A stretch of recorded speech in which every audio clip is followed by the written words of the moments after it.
Y vamos a dar comienzo a los dos capítulos siguientes, el capítulo 29 y el capítulo 30. El capítulo 29 lleva por título Travesía en el barro. Nuestro programa con la universidad en Argentina continuaba. Esta vez viajaría Peter, un nigeriano de 40 años que con gran esfuerzo estaba terminando la carrera de medicina y se había ofrecido para completar sus 8 meses de servicio a la comunidad allí en Yuca. A Braulio y Elmita los habíamos buscado en Lusaka con la camioneta. Esta vez la planicie entre Mongú y Calabo estaba a punto de ser inundada. Dudamos en hacer el viaje por tierra, pero Peter estaría llegando al día siguiente y no queríamos dejarlo abandonado a su propia suerte para llegar a Yuca. Armamos el viaje con poco para llevar y marchamos con prisa ya que el agua podía jugarnos una mala pasada.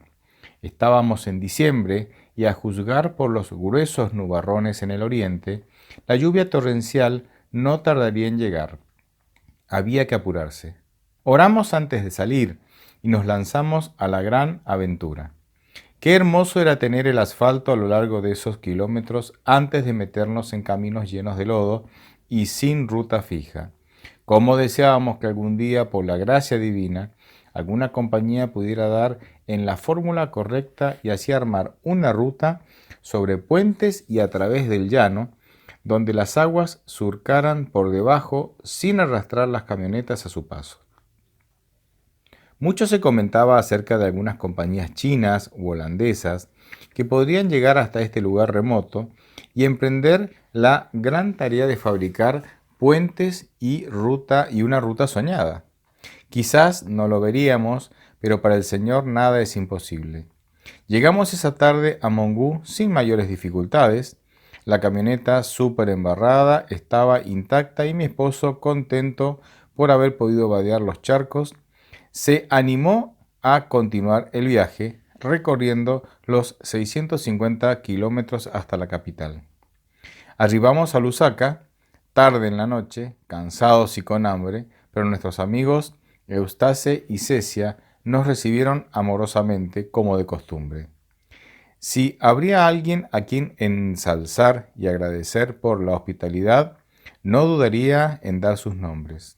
Hola, doctor y señora Jolie, nos saludó con alegría Eustace en la oscuridad avanzada de la noche. ¿Cómo están? ¿Pudieron viajar bien? Nos recibieron con abrazos y colocaron algunos sándwiches sobre la mesa que devoramos de buen gusto. Nos esperaba una jornada bien ocupada al día siguiente, así que nos apresuramos a acostarnos después de arrodillarnos para agradecer al Señor por la protección y ayuda en aquel difícil viaje. A la mañana siguiente nos levantamos rápidamente, desayunamos al ritmo y nos dirigimos al centro de Lusaka para hacer nuestras compras y algunos encargos del hospital de Yuca. A primera hora de la tarde, Peter estaría llegando al aeropuerto procedente de Johannesburgo. Fue allí donde nos estrechamos en un abrazo.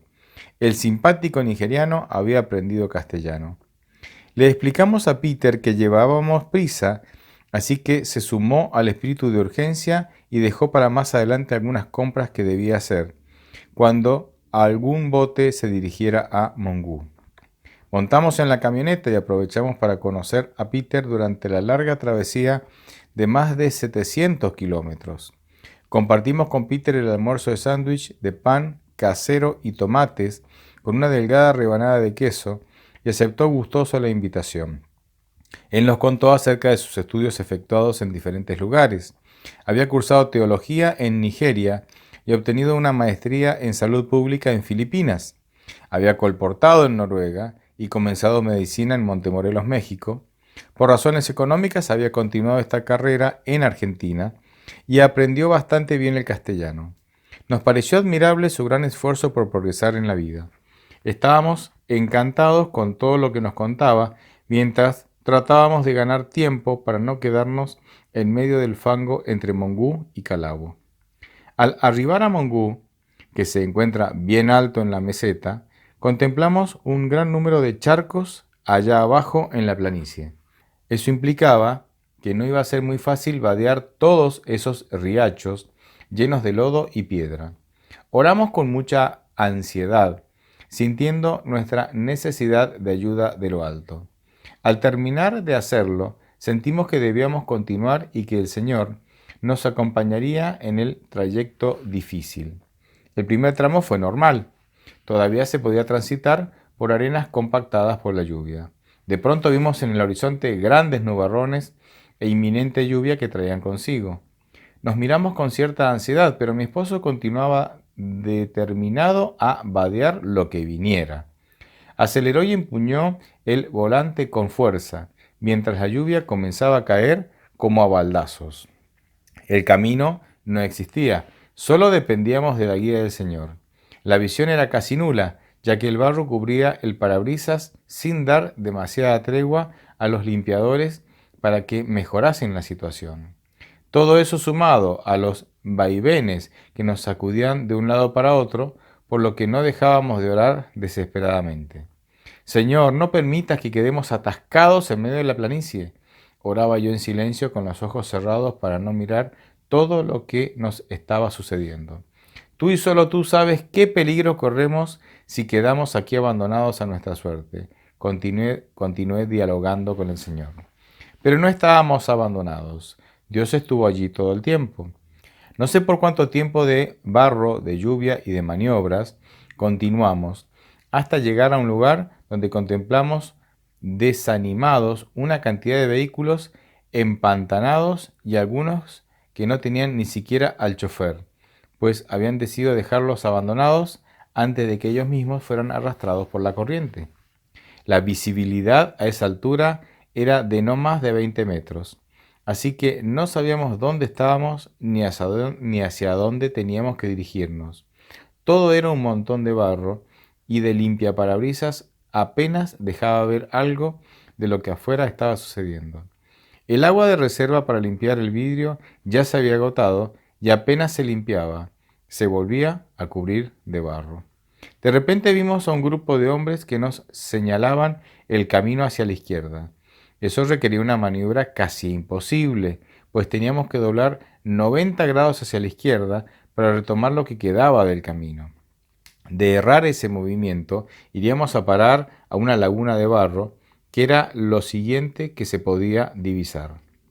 Conteníamos la respiración mientras Gerald suspiró profundamente y aceleró. Puso firme sus manos en el volante para efectuar el siguiente movimiento.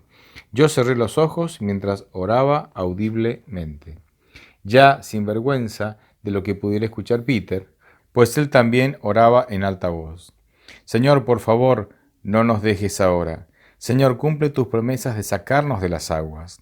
Continuábamos suplicando audiblemente. Cuando abrí los ojos, nos encontramos entre los arbustos del camino, ya más secos y encaminados hacia el ferry o transbordador. No lo podíamos creer. Una vez más el Señor había enviado a sus poderosos ángeles para dirigir el vehículo de tal forma que no pudiéramos quedar encerrados en el camino. Peter tenía el rostro desfigurado mientras exclamaba: «Nunca antes había pasado por semejante experiencia». Y luego repetía varias veces: «Gracias, buen Dios». Y así elevaba su gratitud al Señor, uniéndose a nosotros, que decíamos lo mismo mientras la adrenalina iba bajando de a poquito. Muchas veces me pregunté si aquellos hombres, en medio de la lluvia, que nos señalaban el camino hacia la izquierda, habrían sido los mismos ángeles. Algún día lo sabremos, por la gracia de Dios. Capítulo 30. Lucha contra los depredadores. Los sábados acostumbrábamos asistir al culto en Cacona. Nos sentíamos útiles y allí podíamos ayudar a los miembros del hospital, a quienes les quedaba tras mano ir a la iglesia madre, a llegar a tiempo a la iglesia más pequeña y así participar de las diferentes actividades espirituales. Nosotros teníamos gallinitas en el fondo de nuestro patio. Joao, un ayudante circunstancial, les había construido un lindo gallinero asentado sobre pilotes de madera. Hicimos esto por varias razones. Una eran las hormigas carnívoras, que ya habían matado a más de una docena de ellas sin demasiado aviso. Aparecían generalmente después de un día de mucho calor y humedad. Atacaban de noche, cuando todos dormíamos. Pronto descubrimos que debíamos fumigar alrededor del gallinero para que el fuerte olor del insecticida no les permitiera acercarse. Varias veces observamos cómo ríos de hormigas de todo tamaño pasaban cerca de las gallinas y ellas automáticamente trepaban al gallinero donde se encontraban a salvo.